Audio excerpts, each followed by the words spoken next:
본 방송에서 제공하는 투자 정보는 투자 판단에 대한 조언입니다.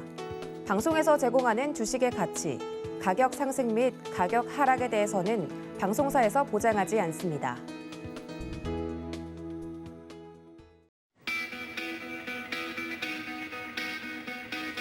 안녕하세요. 고수익 작전 타임의 이수연입니다. 어제 국내 증시가 크게 하락했습니다.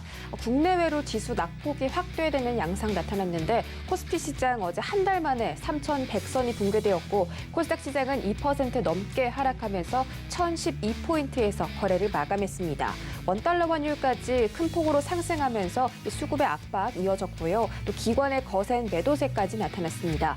조금 전에 마감된 뉴욕 3대 지수도 일제히 하락 마감했는데 3대 지수 모두 큰 폭으로 하락했습니다. 다우지수가 1.6% 하락, S&P 500 지수가 2%, 나스닥은 무려 2.8% 가까이 하락하면서 이 국채금리 급등과 이 정치 불확실성 때문에 지금 시장이 크게 흔들리고 있는 것으로 보입니다. 오늘장도 대비를 참 잘 하셔야겠는데요. 예상치 못한 급락이었기 때문에 투자자분들께서 좀 당황하셨을 것 같습니다. 어떻게 하면 내 포트폴리오에서 좀 다양한 전략들 얻어가면서 잘 대비할 수 있을지 저희가 1시간 동안 다양한 전략들 세워드리겠습니다. 오늘의 투자 작전 화면으로 만나보시죠. 김민수의 작전 키워드 시간에서는 깊어지는 그린플레이션 우려에 대해서 짚어보도록 하겠습니다. 최근에 원자재 가격이 급등하면서 에너지 관련 종목들에서 변동성이 나타나고 있는데 이런 원자재 가격이 급등한다면 시장에 미칠 영향 어떤 것들 있을지 체크해보도록 하겠습니다. 네, 허반석의 작전 리포트, 이번 주는 리오프닝 업종에 대해서 살펴보고 있습니다.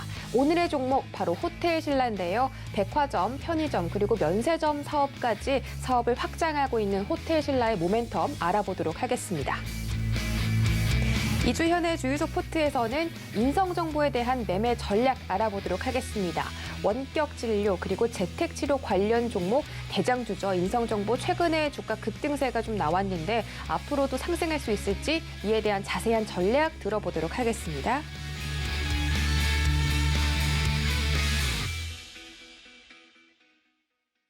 네, 첫 번째 시간 김민수의 작전 키워드 시간입니다. 레몬리서치 김민수 대표와 함께합니다. 안녕하세요. 네, 안녕하십니까. 네, 반갑습니다. 첫 번째 키워드 바로 확인할게요.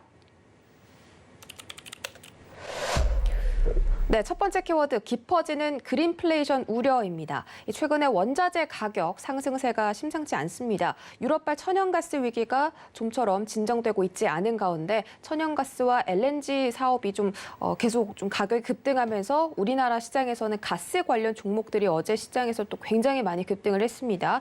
또 글로벌 에너지 쇼크가 우려되는 가운데 천연가스뿐만 아니라 유가도 지금 계속해서 3년 내 최고치를 경신하고 있고 석탄 가격까지 치솟고 있습니다. 아무래도 이 원자재 가격이 급등하다 보면 인플레에 대한 우려가 더 커질 것 같은데 이런 그린플레이션 우려 어떻게 짚어볼까요?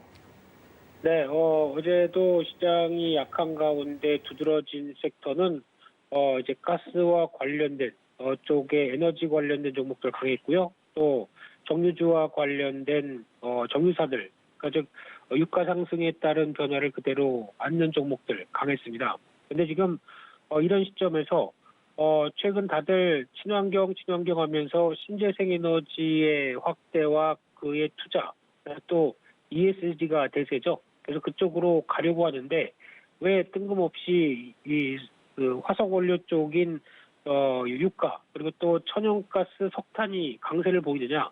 여기가 아무래도 말씀하셨던 그린 인플레이션, 특히 신재생 에너지의 역설이라고 봐야 될 부분이라고 보여지고 있고요. 쉽게 말씀드리면은 지금 이제 누가 어떤 그 유가가 올라오다 보니까 우리 석유를 더 시추하겠어요라고 얘기하거나 그러기 위해서 돈 좀 빌려주세요라고 하게 되면 지금 대세가 어떤 때인데 거기다 하느냐라고 핀잔받을 수밖에 없는 상황들이고 또 지금 최근에 석탄 수요가 꾸준히 늘다 보니까 우리 석탄 개발하겠어요. 그러면 말이 되는 소리냐? 뭐 이렇게 나올 수밖에 없는 구조죠. 그래서 결론적으로는 이쪽들이 다 신재생 에너지 쪽을 투자하고 그쪽에 대해서 기업들도 확대하려고 하는 기조들이 높다 보니까 상대적으로 당장 발전을 전력 생산을 위하거나 전력의 변화를 위해서는 이런 기존의 화석 원료들이 필요한데 이쪽은 외면하고 있고 투자를 안 하고 있습니다. 그러다 보니까 상대적으로 가격이 올라가는 현상들이 여기서 발생할 수밖에 없고요. 특히 신재생 에너지가 아무리 어떤 친환경이라고 하더라도 효율이 나오기에는 좀 시간이나 돈이 상당히 많이 듭니다. 그런데 지금 벌써 그를 전력 효율을 대처하기 위해는 충분하지 않은데 최소한 2025년 이후는 가야 어느 정도 성과가 나올 텐데 그러면 그 사이에 빈자리는 누가 채우냐라고 하게 되면 여전히 화석연료죠. 그에 따라서 수요가 늘어나는 부분들을 시장이 미처 계산을 못하다 보니까 이런 갑작스런 변화를 맞이하게 됐다고 봐야 될 것 같고요. 게다가 또 수요는 여전히 특히 이제 발전 수요 같은 경우도 계속 늘 수밖에 없는 대체적인 흐름들이 일단 전기차가 또 대세가 돼서 전기가 훨씬 더 많이 필요합니다. 근데 그럼 지금 현재 전기는 아직까지는 중국 같은 경우도 본다고 하더라도 화력 발전이 거의 60% 이상 차지하는 수치가 나오다 보니까 거기서 공급받을 수밖에 없는 상황들이죠. 그럼에도 불구하고 투자나 아니면은 증설을 위한 준비가 전혀 안 됐다라고 하게 되면 지금 같은 현상을 불보듯이 뻔하게 이어지는 상황이라고 봐야 될 것 같고요. 그런 측면에서 아마 수요를 대체할 수 있을까, 즉 발전이라든가 이 지금 당장에 필요한 에너지원을 대체할 수 있는 쪽이 당분간 없다. 뭐 수소나 태양광 그리고 뭐 풍력 이런 쪽은 아직 약간 먼 얘기죠. 좀 효율이 나오기 전까지는요. 그러다 보니까 이쪽의 분위기를 생각했을 때는 꾸준히 수요 기반의 변화를 보게 돼도 추가 상승 여력들이 더 있다라고 보는 게 맞다고 봐야 될 것 같고요. 그렇게 되면은 지금 현재 그 빈자리를 누가 채울 것이냐라는 물음에 일단 그래도 고개를 드는 쪽이 원자력 쪽입니다. 아무리 원자력이 지금 친환경 쪽에 가깝냐 아니다. 한번 사고 나게 되면 걷잡을 수 없는 피해다. 이런 관점 쪽에서 여러 가지 논란이 된다고 하더라도 지금 신재생 에너지가 효율이 차오를 때까지는 어쩔 수 없는 선택은 원자력 발전이 그를 대체해야 된다는 관점들이고요. 그렇게 되면 그 빈자리를 계속 채우기 위한 변화는 여전히 원자력 쪽을 유지를 하거나 아니면 뭐 어떤 소형 원자로라고 하는 SMR 쪽을 더 약간 더 키우는 그런 쪽으로 나갈 수밖에 없는 게 지금의 변화라고 봐야 될 것 같고요. 만약에 이를 잘 대처하지 못한다라고 하게 되면 엄청난 변화가 온다라는 거를 지금 말해주고 있는 쪽이 중국입니다. 중국 같은 경우도 지금 앞서 말씀드렸듯이 석탄을 중심으로 한 화력 발전이 일단 유지가 돼야 되는데 한번 중국이 호주랑 사이가 안 좋기 시작하면서부터 호주 쪽에서 석탄 수입이 거의 안 이루어지는 상황들이 됐죠. 근데 호주의 석탄 수입은 그러니까 호주가 중국으로 수출하는 석탄은 상당히 지금까지 한 40% 넘게 비중을 차지했는데 이 부분이 원활하게 되지 않다 보니까 중국의 전력 부족이 나올 수밖에 없는 상황들이고 게다가 또 최근 들어서 홍다 이슈 때문에 가뜩이나 부동산 중심의 실물 경기가 좀 위축되지 않느냐라는 관점 쪽에서 전력 난까지 닥치다 보니까 이런 타격들이 실물 경제에 더 커질 수 있겠다는 불안감도 같이 커지는 상황들이고요. 그런 흐름을 보게 되면 그만큼 에너지원 그리고 또 전력이 얼마나 중요한지를 또 새삼 피부로 와닿게 하는 흐름들이고요. 또 하나 중요한 거는 지금 신재생 에너지 쪽으로 막 드라이브를 걸면서 계속 그 전력의 발전 단가가 얼만큼 높아지는지는 유럽을 보면 잘 나와 있습니다. 과거 한 2, 3년 전보다 전력 그러니까 즉 어떤 그 전력 발전 단가도 올라갔고 전력 요금도 지금 거의 10배 가까이 올라온 입장 쪽에서 이런 부분을 생각하게 되면 아무래도 이를 얼만큼 잘 관리해야 되는지가 중요하다고 봐야 될 것 같고요. 그래서 결론적으로는 지금 이제 에너지 관련된 쪽에서 어제 가스 같은 경우 유통 관련주들도 강세를 보이는데 이쪽은 개인적으로 조금 그렇게 긍정적으로 볼 수도 없는 상황들이 정부의 정책적인 변수가 좀 있습니다. 즉 지난 전력요금을 올린다 한전에서 전력요금을 1,000원 정도 올린다라고 했었을 때 잠깐 반응했을 뿐 여전히 좀 주춤한 상황들이 그만큼 요금을 올려야 될 여러 가지 인상 요인은 충분한데 정부가 이 정도로 찔끔 올렸다. 그러면 여전히 한국전력에 대한 부담은 가중된다라는 관점들이고요.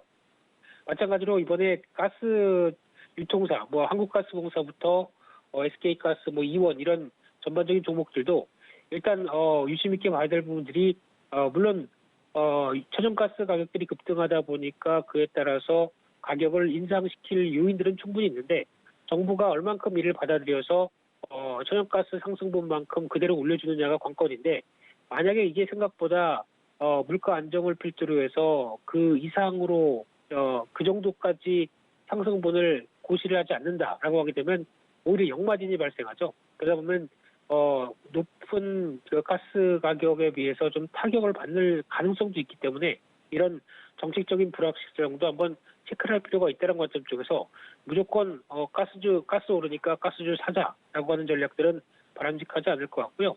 그렇게 되면 결론적으로는 지금 분위기는 일단 그래도 그나마 수혜를 받을 수 있는 쪽은 예전의 상사죠. 그래서 현대코퍼레이션, 현대상사, LX 인터내셔널, LG 상사죠. 이런 원자재 가격들이 급등할 때 가장 수혜를 받는 섹터라고 하게 되면 상사 쪽이 제일 부담이 없고 시장에서 많이 소외됐다가 움직이는 상황 쪽에서의 변화를 생각한다라고 하게 되면 좀 더 눈길이 갈 수 있겠다라는 관점 쪽에서 바라보셨으면 좋겠습니다. 네, 어제 가스 관련 종목들 급등세가 나왔는데 이에 대해서 어떻게 좀 대응하면 좋을지 짚어드렸고요. 지금 우리나라뿐만이 아니라 유럽 지역에서도 이 천연가스에 대한 우려 때문에 전력 발전 단가가 10배나 올랐다고 합니다. 이런 흐름들 살펴보시면서 우리나라에 있는 기업들도 함께 지켜보시면 좋겠고요. 가스가 오른다고 해서 무조건 이 가스 종목을 매수해서는 안 된다. 이렇게 또 주의도 해주셨습니다. 자, 두 번째 키워드 바로 만나볼게요. 네, 두 번째 작전 키워드는 코로나19가 뚫은 BTS 효과입니다. BTS 이제 모르는 사람들이 없겠죠. 이제 우리나라보다는 우리나라 밖에서 전 세계적으로 더 유명한 그런 가수가 됐는데 지금 2년 만에 처음으로 팬데믹 이후에 콘서트를 개최한다고 하죠. 미국 LA에서 관중들이 꽉 차 있는 그런 콘서트장에서 콘서트를 하는 게 정말 오랜만인 것 같은데 이런 최근에 또 엔터테인먼트 관련 종목에서 또 긍정적인 흐름이 나오고 있기 때문에 하이브에 대한 주가 전망도 좀 기대가 되는 그런 모습입니다. 어제 하이브가 3.7% 급등했고 YG에서도 좋은 호재 소식이 나오면서 굉장히 6% 넘게 올라가는 모습 보여줬거든요. 엔터테인먼트 관련 종목 흐름도 짚어주시죠. 네, 이제 4분기 때 그 가수들의 복귀가 상당히 많아질 것 같습니다. 어제 보다 보니까 트와이스 신곡이 또 예고가 나왔죠. 트둥이 입장에선 반가운 소식이고요. 그런 쪽으로 봤을 때 이런 쏙쏙 들여서 다시 이제 아이돌이 복귀한다라고 하게 되면 다시 커질 수밖에 없는 팬덤. 근데 그 팬덤은 또 하나 보게 되면 최근 들어서 내가 뭐 직접 콘서트장에도 못 가다 보니까 우리 아이돌을 사랑하는 나의 마음을 표현은 앨범으로 하겠다. 그래서 앨범 5장, 10장 구매 뭐 이런 현상도 나오고 있고 게다가 우리나라뿐만 아니라 전 세계적으로 인기 있는 아이돌의 앨범을 사겠다라는 기조가 꾸준히 나오다 보니까 일단 NCT 이번에 드림이었나요? NCT 드림 쪽이었죠. 분화되는 친구들이 너무 많아가지고 127 이런 애들은 잘 몰라도 드림 같은 경우 이번에 앨범 판매량이 130만 장이 훌쩍 넘어갔고 거기다가 또 스트레이키즈라고 하는 JYP 애들 죄송합니다. JYP 친구들도 보면은 또 100만 장은 훌쩍 넘어가면서 우리가 그렇게 잘 알지는 못한다고 하더라도 해외 쪽에 대한 인기가 반영되다 보니까 이 앨범 판매가 또 하나의 수익원으로 자리 잡은 상황들이고요. 또나 콘서트도 상당히 이제 코로나19 시대 때는 온라인 콘서트로 이어졌는데 쉽게 말씀드리면 온라인 콘서트는 가성비가 높습니다. 즉 그래도 열게 되면 티켓 값을 크게 못 받죠. 5,000원, 10,000원 정도 받는다고 하더라도 특별히 비용이 강하게 들어갈 게 없다 보니까 오히려 괜찮다. 수익은 괜찮다는 쪽인데 반대로 이제 규모로 밀 수 있는 게 오프라인 콘서트죠. 이쪽은 대규모 콘서트를 열면서 들어가는 특수 효과나 대관비 이런 걸 다 생각하게 되면 비용도 만만치 않습니다. 하지만 규모가 좀 다른 게 오프라인 콘서트는 일단 10,000원짜리 콘서트 티켓 없죠. 최소 5만 원일 텐데 게다가 5만 원짜리는 저 뒤에서 우리 오빠들 점으로 보입니다. 이런 게 아니라 진짜 실물처럼 보겠다라고 하게 되면 30만 원, 50만 원 써야 되겠죠. 가까이서 볼 수 있는 상황이다 보니까 그렇게 됐을 때는 오히려 비용도 많이 나가지만 규모 자체도 크다라고 하게 되면 이런 오프라인 콘서트도 앞으로 위드 코로나와 함께 바뀔 수 있는 충분한 여력이라고 봐야 될 것 같고요. 게다가 또 플랫폼으로도 확장되어 있는 상황을 봤을 때 3분기 실적 기준으로 보게 되면은 전분기 살짝 위축된 측면들도 있는데 이 부분에 대비해서 하이브 그리고 또 JYP 엔터가 실적이 상당히 눈에 띌 걸로 보여지고 있고요. 상대적으로 SM은 주춤하지만 지분 관련된 이슈가 계속 남아 있고 또 YG엔터죠. YG엔터도 이번 어떤 리포트에서는 실적이 상당히 좋아질 걸로 얘기를 하고 있는데 대표적으로 리사죠. 이번에 라리사 참 괜찮습니다. 노래 사랑해 주시고요. 또 제니도 이뻐해 주시고 무슨 얘기인지 모르겠지만 근데 여기서 나오는 부분들이 YG엔터가 실적에 대한 기대감은 높은데 아직 좀 더 생각을 해볼 부분들이 이번에 텐센트와 지분 수합을 했던 부분들이 주가가 밀리다 보니까 평가 순으로 자리를 잡을 수가 있습니다. 이 부분이 얼만큼 영향력을 가하는지는 조금 더 지켜봐야 될 것 같고요. 그래서 결론적으로 보게 되면 일단 지금 실적에 대한 기대감은 높은 게 현실이고 그에 따라서 엔터주도 서서히 4분기까지 하반기 실적 괜찮을 것이다. 그래서 이번에 시장이 밀릴 때 한 번쯤은 관심을 가져야 될 섹터라고 봐야 될 것 같고요. 그중에서 단연 돋보이는 쪽은 하이브라고 생각되고 있기 때문에 특히 이티카 홀딩스가 하반기부터 자리를 잡고 실적 견인의 흐름들이 저스틴 비버 또띠죠. 또띠와 아리아나 그란데가 포함된 이쪽의 플랫폼까지 위버스의 역할을 강화시킨다라고 하게 되면 이런 변화가 조금 더 하이브를 실적 변화를 강하게 끌 것 같고요. 게다가 YG 플러스 같은 경우는 YG엔터의 음반 유통 쪽에 강점을 뒀는데 이번에 라리사 앨범 판매를 생각했을 때는 실적 괜찮아질 것이다. 그리고 앨범이 주요한 또 수익원으로 돼가는 엔터사 입장 쪽으로 봤을 때 YG 플러스도 기대를 해볼 수 있겠다는 쪽도 생각해 보시면서 일단 지금 시장이 위축된 기조 쪽에서 좀 저점 매수 쪽 한번 고려를 해볼 필요도 있다라고 생각됩니다. 네, 엔터테인먼트 관련 업종에 대한 흐름 짚어봤습니다. 항상 관심이 없다라고 하시는데 굉장히 최신 노래들을 잘 알고 계세요, 대표님께서. 감사합니다. 관심 별로 없습니다. 네. 하지만 제니 포레버입니다. 네. 네, 그래서 저도 이제 말씀해주신 뭐 노래나 그런 걸 좀 많이 듣는 편인데 관련 주가에 대한 투자도 한번 고려를 해보는 것도 좋을 것 같습니다. 자, 오늘자 시장 대응 작전 굉장히 중요할 것 같습니다. 어제 국내 증시도 코스피가 1%, 코스닥은 2% 넘게 하락 마감했고 조금 전에 마감된 뉴욕 증시도 굉장히 안 좋은 흐름이 나타났습니다. 특히 나스닥이 2.8% 넘게 빠지면서 최근에 미국의 국채금리 급등이 좀 심화되고 있고 또 내년부터는 금리 인상이 2차례나 이뤄질 수 있다. 이런 매파적인 발언도 나오고 있기 때문에 계속 이 투심이 좀 흔들리는 것 같은데요. 오늘 시장 대응 작전 어떻게 세워볼까요? 네, 3연 초과입니다. 우울하고요. 날씨만큼이나 기분이 안 좋습니다만 일단 지금 뭐 벌어지는 상황 쪽에서 특히 10월 달은 보통 주식하기에 가장 안 좋은 평균 수익률을 보였던 달입니다. 그러다 보니까 눈높이를 많이 낮추시는 게 좋을 것 같고요.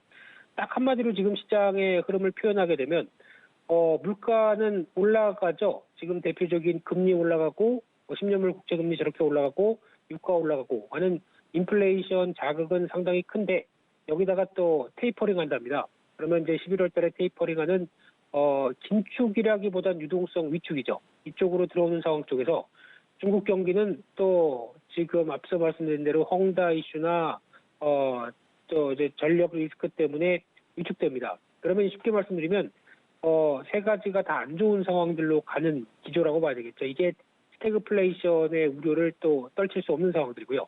게다가 정부는 이런 때 좀 힘을 주면 좋은데 거기다가 찬물을 끼얹고 있습니다. 레버리지 축소한다고 그러죠. 즉 신용을 10%에서 20%포인트 줄여라. 그러면은 지금 현재 25조 가까운 신용잔고에서 20% 줄이면은 5조를 줄여야 되다 보니까 그에 따른 압박들은 중소형주가 고스란히 가져가게 됩니다. 아무리 좋은 정책이라고 하더라도 시장의 갑작스런 경기를 일으킬 만한 내용들로 어떤 오산장식으로 밀어붙이는 건 안 좋겠죠. 그런 관점 쪽에서 나오는 부분들은 일단 시장에서 리스크로 나올 수밖에 없겠다라는 쪽인데 그런 흐름들 쪽에서 지지력 테스트 계속 나오는 구간이라고 봐야 될 것 같고요. 그런 상황 쪽에서 아마 한 3070선 이 정도는 올해 예상 수익 대비해서 PBR 1배 수준 정도가 되지 않나 싶은데 지수가 무슨 의미가 있겠습니까? 얼마큼 시장이 잘 견디는지 그리고 또 흐름들 봐야 되겠지만 위기가 이어졌을 때 기회가 될 수 있는데 기회를 만들기 위해서는 돈이 있어야 됩니다. 현금이 있어야 되겠죠. 그러다 보니까 일단 지금은 종목 압축이 가장 중요하다. 그리고 다시 기회를 노려보자. 이렇게 말씀드리겠습니다. 네, 오늘자 시장 대응 작전까지 챙겨드렸습니다. 지금까지 레몬리서치 김민수 대표와 함께했습니다. 고맙습니다. 감사합니다.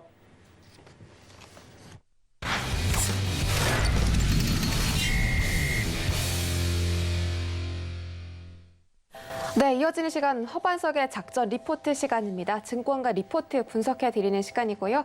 IR 분석의 신 허반석 전문위원과 함께합니다. 안녕하세요. 네, 안녕하세요. 네, 반갑습니다. 이번 주 리오프닝 업종에 대해서 알아보고 있습니다. 쉽게 지금 이렇게 시작이 좀 힘들수록 앞으로 리오프닝에 대한 이 기대감과 희망을 품으면서 어떤 종목에 좀 투자할 만한지, 유망한 종목인지 오늘 또 한번 짚어보도록 하겠습니다. 종목 바로 만나보시죠. 네, 오늘의 종목은 호텔신라입니다. 어제는 GS 리테일이었고요. 오늘은 호텔신라인데요. 호텔신라는 이 호텔 사업뿐만이 아니라 지금 밑에 나와 있는 것처럼 면세점 사업까지도 좀 영위를 하고 있는 그런 기업이고요. 앞으로 호텔신라의 매출 어떻게 좀 커질 수 있을지 한번 자세하게 분석 부탁드리겠습니다. 네, 전일 미 증시가 어려웠습니다. 오늘 국내 증시도 만만치 않을 거다라는 전망으로 아침 모멘텀 투자 레터를 좀 보내드렸는데요. 어제부터 그리고 월요일부터 리오프닝에 대한 관심 말씀드리고 있습니다. 그리고 백화점, 편의점, 면세점 이렇게 순서대로 좀 말씀을 드려보고 있는데요. 오늘은 호텔신라에 대해서 말씀을 드릴 거고요. 호텔신라는 9월 27일자 메리츠증권 리포트, 8월 2일자 카카오페이 증권, 8월 2일 키움증권 이렇게 세 가지의 리포트를 중심으로 살펴보도록 하겠습니다. 호텔신라는 지난 4월 작전 리포트에서 말씀을 드렸었습니다. 지난 4월 21일 수요일이었습니다. 4월 21일을 이렇게 차트를 내려놓고 말씀을 드리면 이 추세 하단에서 좀 보시자라는 말씀을 오늘도 드리고 그리고 4월 달에도 드렸듯이 동일하게 드릴 겁니다.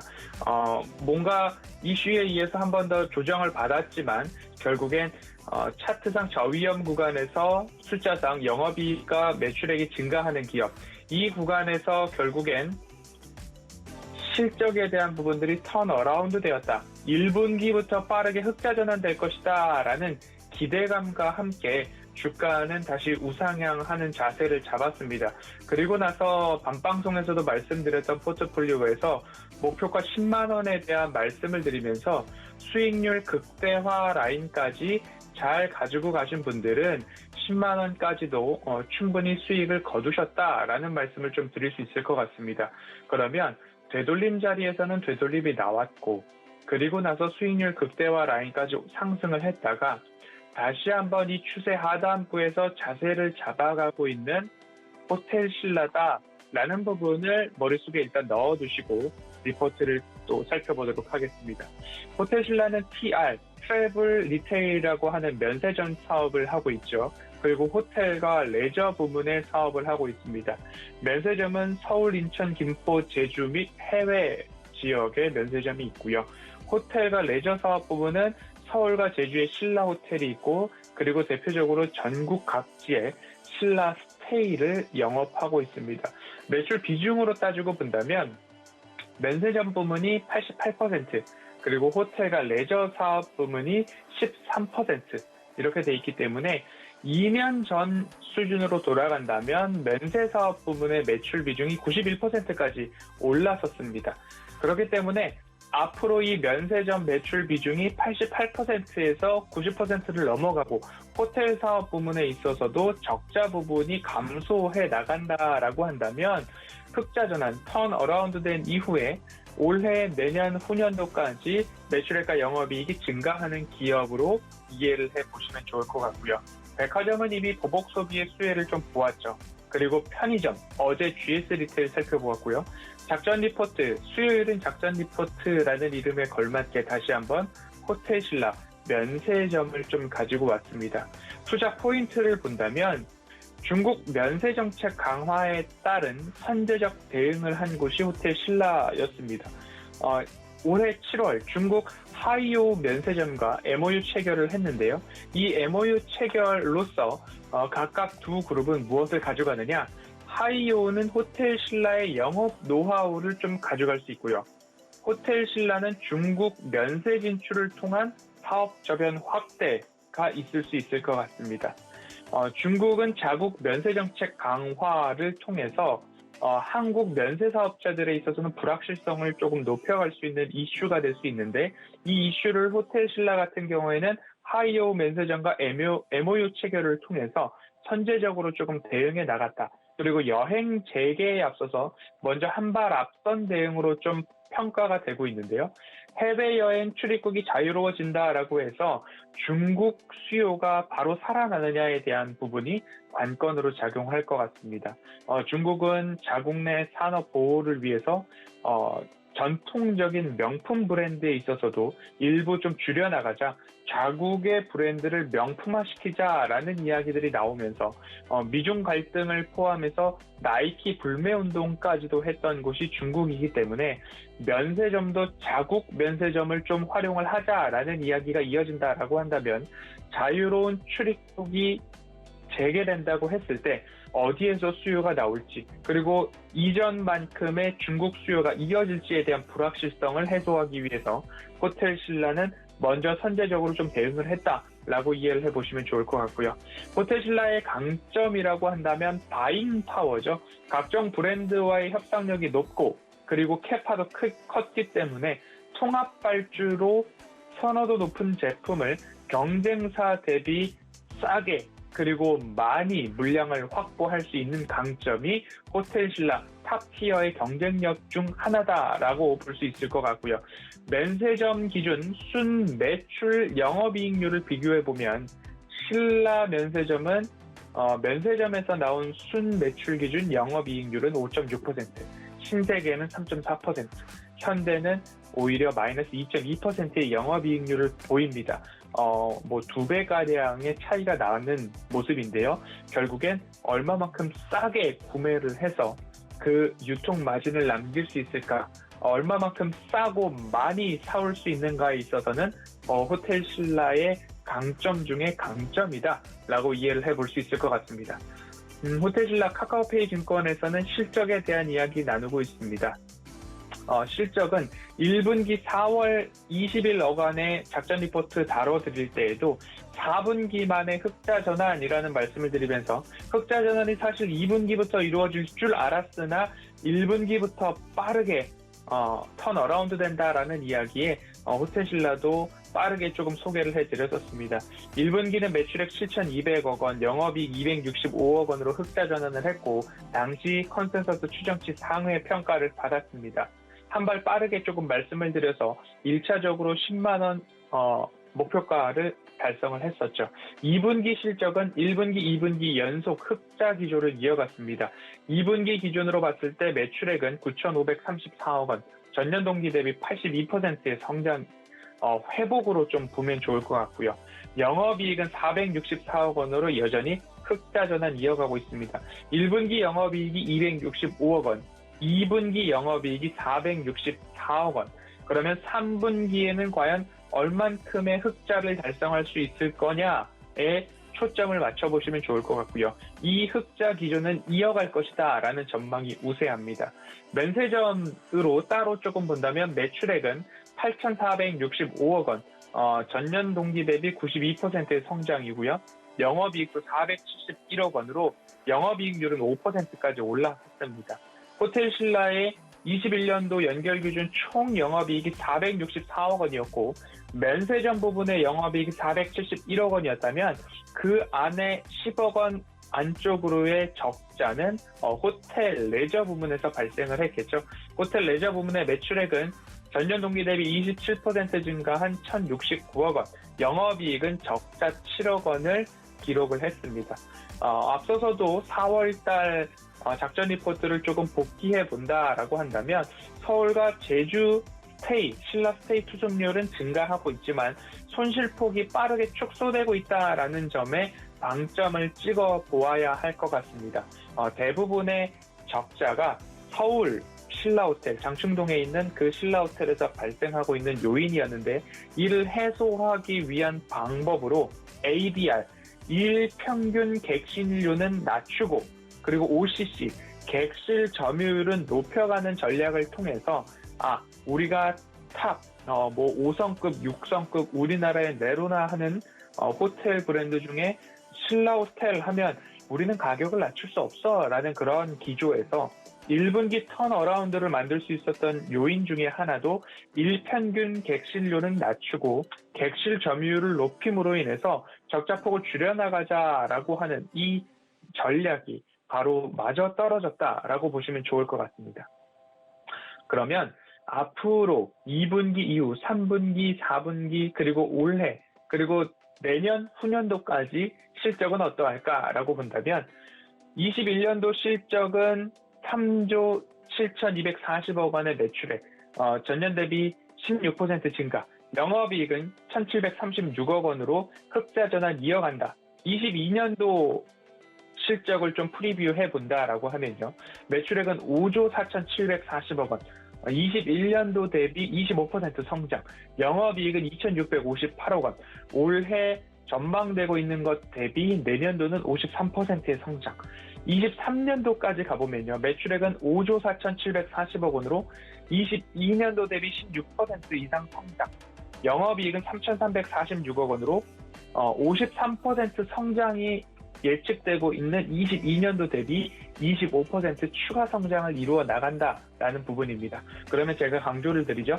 차트상 저위험 구간에서 그리고 매출액과 영업이익이 올해뿐만 아니라 내년 후년까지 성장하는 기업, 이렇게 매년 두 자릿수 이상 매출액과 영업이익이 성장한다라고 한다면 사실 시장의 조정에 따라서 단기적으로 이렇게 밑꼬리를 달고 내려간다라고 한다면 추세선을 하회한다 하더라도 오히려 매수 기회로 좀 판단해 볼 만한 때가 호텔 신라에는 오지 않았나라는 말씀을 좀 드리고 싶고요.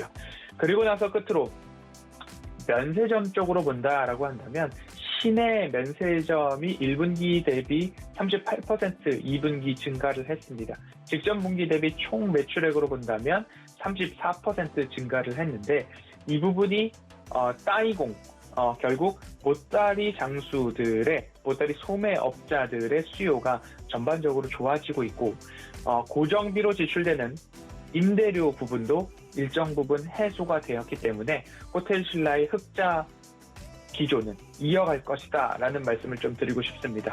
허반석의 모멘텀 체크리스트, 차트상 저위험 구간인가, 그리고 숫자상 매출액과 영업이익이 증가하는 기업인가, 그리고 상승 추세를 이어갈 만한 미래 가시적 모멘텀은 무엇인가를 호텔 신라에 적용을 했을 때 그간 콧대가 높았다라고 생각이 되는 신라호텔의 일평균 객실료 낮추고 시장 객실 점유율 높여가고 운영의 효율성은 증가했고 고정비는 면세점 부분에서 줄였다라고 한다면 좋아질 일, 리오프닝, 백신 접종률 증가에 의해서 내점객 증가, 그리고 호텔 부분은 그 다음 순서로서 자유로운 출입국이 가능해진다라는 전제를 했을 때에는 면세 사업 부문에 있어서 폭발적인 증가까지도 전망을 해볼 수 있는 것이 어떻게 본다면 호텔 신라의 가시적 모멘텀이 되지 않을까 싶습니다.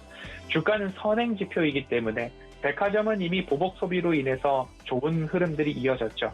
그리고 편의점 앞으로 이어질 것이다. 면세점까지 오늘 좀 다뤄드렸는데요. 사이클이 투자자를 기다려줄까, 시간이 투자자를 기다려줄까라고 생각을 했을 때 미리 선제적으로 대응하는 것이 오히려 낫다라고 판단을 하고 있습니다. 모멘텀 체크리스트에 부합하는 기업이고요. 수요일은 작전 리포트다라는 이야기에 걸맞게 호텔 신라, 시청자분들께서 수익을 보시고 호텔 신라다라는 애칭까지 붙여주셨는데요. 오늘 리포트 분석에도 마찬가지로 고개가 끄덕여지신다면 차트상 저위험 구간에서 관심을 가져보시는 게 어떨까라는 말씀을 드리고 싶고요. 이번 주는 리오프닝 섹터에서 관심 종목 이어가고 있습니다. GS 리테일, 호텔신라 어제 오늘 살펴보았고요. 내일은 어떤 종목으로 인사를 드려야 할지 저도 오늘 하루 많은 리포트를 좀 보면서 시장 하락의 영향의 위험도가 적은 기업들 중심으로 좀 준비를 해보도록 하겠습니다. 지수가 고점이고 종목이 고점인 기업들에 대해서는 여지없이 하락이 나올 수도 있고 차익 매물이 이어질 수도 있고 이어서 B2에 대한 부분들 반대 매매 우려가 굉장히 강할 것으로 좀 보여지는 오늘 시장입니다. 그에 따라서 차트상 저위험 구간에 대한 중요도가 더욱더 절실하지 않나라는 생각을 드리면서 시장이 조금 흔들린다 하더라도 차트상 저위험 구간 매출액과 영업이익이 증가하는 기업을 포트폴리오에 갖고 계신다면 오히려 조금 탄탄하게 지켜가시고 하락에서는 추가적으로 분할 매수도 관심 있게 보셔도 된다. 이 지긋지긋한 공포의 9월의 끝 얼마 남지 않았다라는 말씀드려서 오늘 호텔신라 리포트는 여기까지 살펴보도록 하겠습니다. 네, 오늘의 종목은 호텔신라였습니다. 차트상 저위험 구간에 있는가, 그리고 매출이 증가하고 있는가, 앞으로 가시적인 모멘텀을 형성하고 있는가, 이 세 가지를 모두 충족하고 있는 종목이라고 말씀드렸고, 지금 운영 효율은 높아지고 있는데 고정 지출은 줄어들고 있으니 앞으로 조금 더 이 숫자적인 면에서 성장성이 확대되지 않을까라고 생각하고 있습니다. 더 자세한 정보 원하시는 분들 샵 0082번으로 허반석이라고 세 글자 전송해 주시면 이 이야기들 방송 외에도 함께 해보실 수가 있습니다. 위원님 오늘 분석도 고맙습니다. 감사합니다. 네, 이어지는 시간 바로 이주현의 주유소 포트로 넘어가 보도록 하겠습니다. 이주현 전문위원 만나볼게요. 안녕하세요. 네, 안녕하세요. 네, 반갑습니다. 주유소 운영 원칙 만나보고 가시죠. 네, 이주연의 주유소 포트 종목들입니다. 동신건설부터 YJM 게임즈까지 목표 가격부터 목표 수익률에 도달을 한 그런 모습이고요. 동신건설이 14%, 삼익 THK 14.9%, 그리고 CJ ENM이 26.6% 얻어가면서 목표 가격에 도달했습니다. 서암기계공업 15%, YJM 게임즈도 단숨에 16.9% 얻어갔고 이렇게 좀 단기적으로 우리 수익률 많이 내는 그런 종목들이었습니다. 다음 장 보시죠. 네, 이번 장에서는 혼조세입니다. 태경 BK가 일단 32.8% 챙겨가면서 목표 수익률에 도달했고요. 알레비 2.8%, 한라홀딩스가 14.35% 기록하고 있습니다. 한라홀딩스 최근에 좀 수익 계속 좀 반납하는 모습이고 현대코퍼레이션과 광주신세계 마이너스권에 들어와 있지만 계속 손실을 좀 줄여가려는 모습 나타나고 있습니다. 다음 장 보시죠. 네, 이번 장도 혼조세가 나타나고 있습니다. 지금 보시면 3강 MNT만 플러스권에 들어와 있고 나머지 종목들은 손실을 기록하고 있습니다. 특히 대웅제약 지금 두 자릿대 손실권 아직도 벗어나지 못하는 모습이고 3강 MNT가 최근에 조금씩 상승해 주면서 현재 4.8% 얻어가고 있습니다. 네, 이렇게 포트 종목들 살펴보고 돌아왔습니다. 자, 지금 코로나 확진자 수가 추석 이후에 다시 3,000명대를 돌파할 것이라는 그런 목소리가 나오고 있습니다. 어제도 계속 신규 확진자 수가 2,000명대로 확인이 되고 있습니다.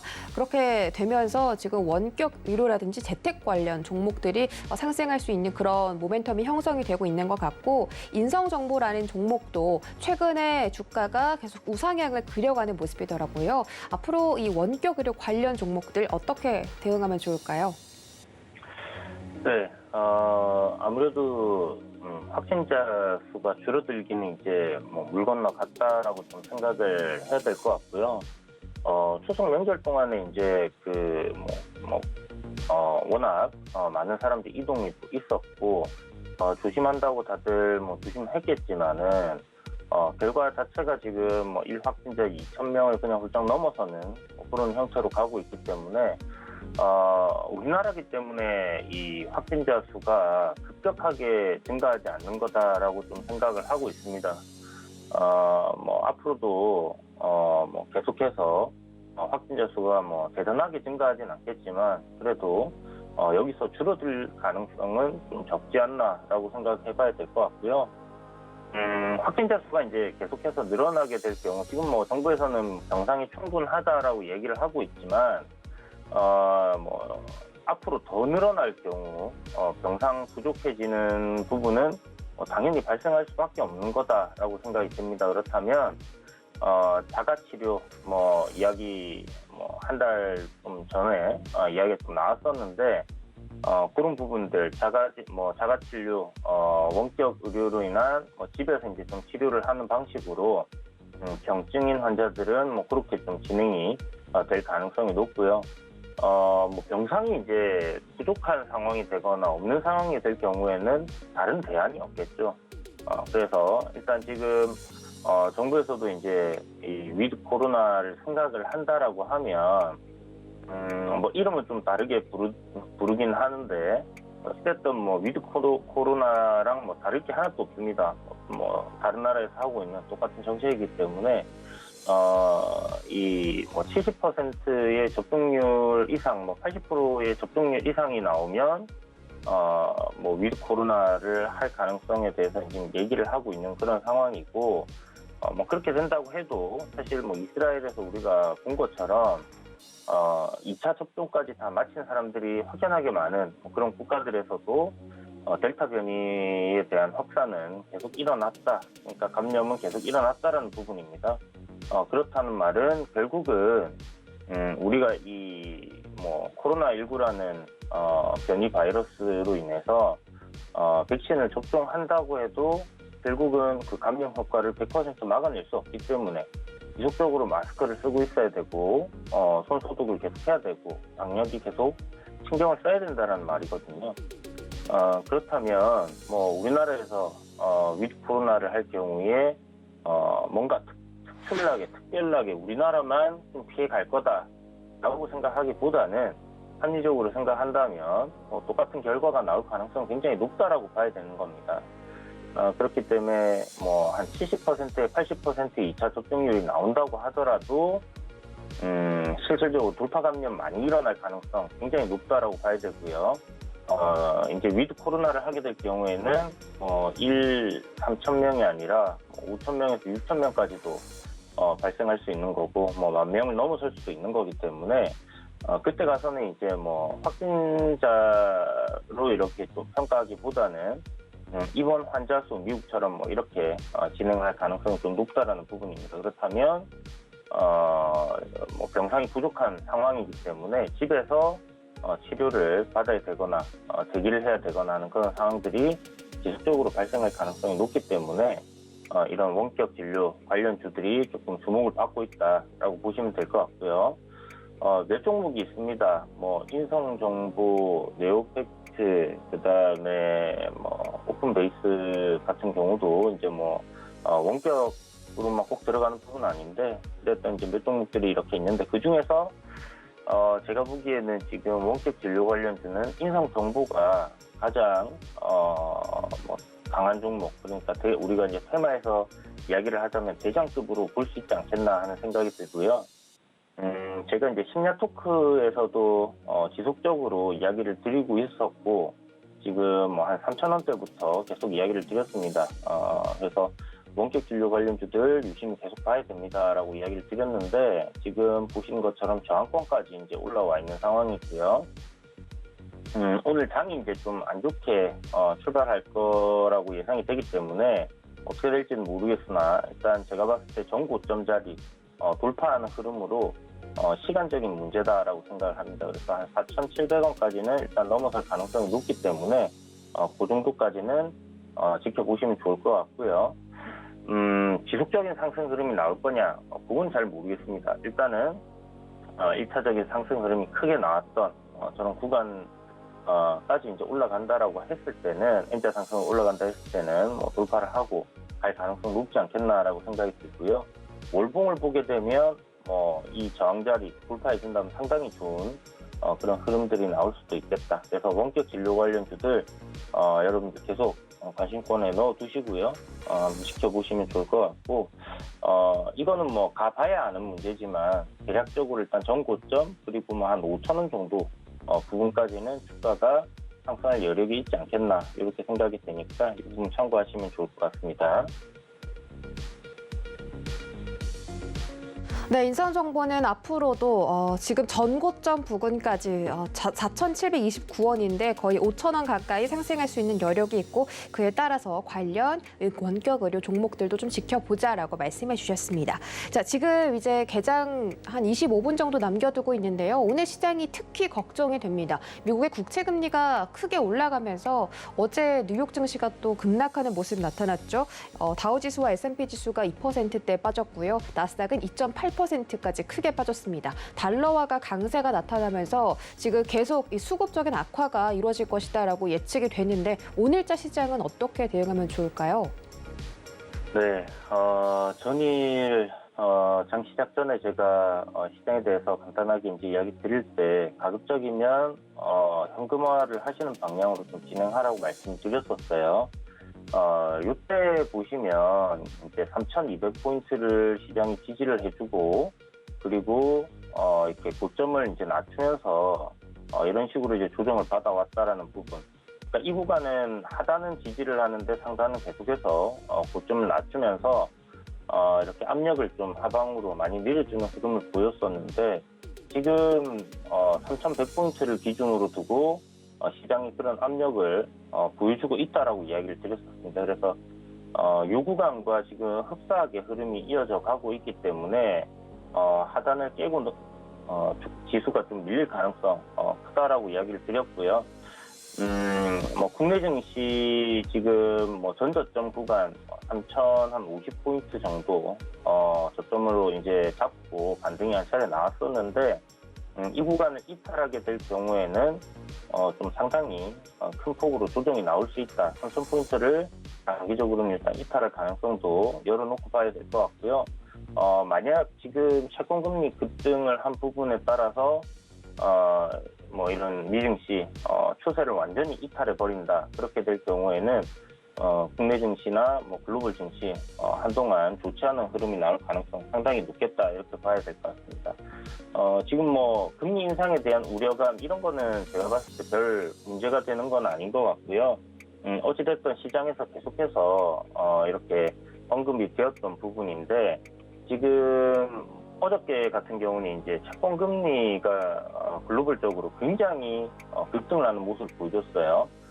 프랑스 같은 경우는 이제 30% 이상 급등이 나왔고, 독일도 14% 이상이 나왔고요. 미국 한 4%, 5% 가까이 이렇게 나왔는데, 단기간 너무 이제 급등을 하다 보니까 시장이 좀 발작을 일으키는 그런 급락들이 나왔다라고 보면 좋을 것 같은데, 일단 미국은 9월 30일 날, 미국이 이제 법안을 통과시키지 못한다 하면 기술적으로 디폴트에 들어가는 그런 상황이 발생할 수 있습니다. 그래서 연방정부가 셧다운되는 그런 상황들이 만들어질 수 있기 때문에 좀 복합적으로 이런 우려감들이 좀 작용을 한다라고 봐야 될 것 같고 어저께 이제 우리나라 증시가 먼저 빠졌어요. 그렇기 때문에 이게 만약 오늘 국내 증시가 미증시를 선반영한 거다라고 하면 그렇게 생각하는 것만큼 크게 빠지지는 않지 않을 수도 있겠다라는 그런 희망을 좀 가져보고 있는데 아무래도 워낙 많이 빠졌다 보니까 영향을 안 받지는 않을 수 없다라고 생각이 들고요. 조정은 좀 더 나올 것 같습니다. 아무래도 이제 코스닥 같은 경우는 1000포인트 지지 라인이 형성하고 있기 때문에 그 정도까지는 밀려 내려갈 가능성을 열어놓고 보시는 게 좋을 것 같고 아침에 이제 갭하락 출발할 가능성이 높습니다. 그러면 갭하락 출발 이후에 짧게 반등이 나오는 흐름들이 나온다면 보유하신 종목들 중에서 수익 나는 것들 비중을 좀 줄이시고 그 다음에 손실 나는 것들 중에서도 비중을 좀 이렇게 줄이신다면 크게 수익은 합쳐서 나진 않겠지만 그래도 현금을 좀 확보할 수 있다라는 거 시장이 크게 밀렸을 때 기회로 좀 삼을 수 있다라는 부분들을 좀 생각을 해두시고요. 계속 누누이 말씀드리지만 공격을 할 때가 아니라 우리는 수비를 할 때입니다. 그렇기 때문에 방어적인 자세로 지켜보시고 올라가는 종목 200~300개 정도 나옵니다. 그렇기 때문에 상승 추세를 타고 있는 시장은 계속해서 지금 이렇게 방향을 아래로 잡고 있지만 어떤 특정한 종목들이 상승 방향을 잡고 있다라고 하면 좀 전에 보셨던 인성정보처럼요. 그런 흐름들이 안 좋은데 오름세를 보이는 종목들이 나온다. 물론 뭐 너무 비중을 공격적으로 가시기보다는 비중 조절을 잘 하셔가지고 하락장에 상승 트렌드를 만들고 있는 그런 종목들 위주로 여러분들이 공략을 하신다면 분명 먹을 자리는 나온다라는 겁니다. 그렇기 때문에 너무 크게 걱정 마시고 많이 내려왔고 많이 싸다라고 생각되는 종목들보다는 차라리 하락장에서 꼭 올라가는 종목들을 사시는 게 여러분들 수익에 크게 도움이 되실 거니까 이런 부분들 참고하셔서 보시면 좋을 것 같습니다. 네, 지금은 비중을 축소하고 현금을 확보해야 할 때이다, 수비를 할 때다라고 말씀을 해주셨습니다. 어제 국내 증시가 먼저 뉴욕 증시보다 좀 빠졌기 때문에 오늘은 하락에 대한 제한이 좀 걸렸으면 좋겠다 하는 바람이고 저도 마찬가지로 오늘은 좀 매수세가 이 하방을 지지하는 모습이 나타났으면 좋겠습니다. 오늘 장 분석도 고맙습니다. 네, 감사합니다. 네, 고수익 작전 타임에서 전략들 챙겨드렸습니다. 오늘 장 특히 걱정이 되실 텐데요. 잠시 뒤 순간포착 매매 시그널까지 함께해 주시기 바라겠습니다. 고맙습니다.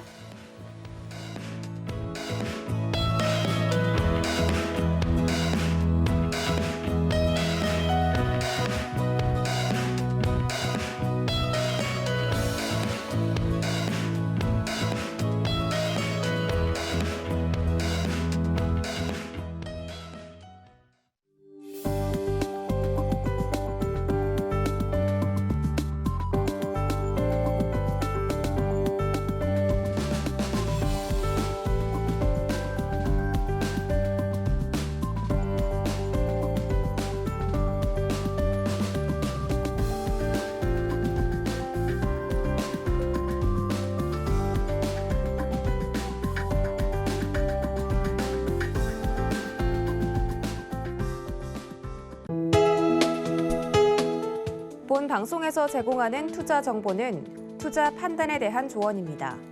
방송에서 제공하는 주식의 가치, 가격 상승 및 가격 하락에 대해서는 방송사에서 보장하지 않습니다.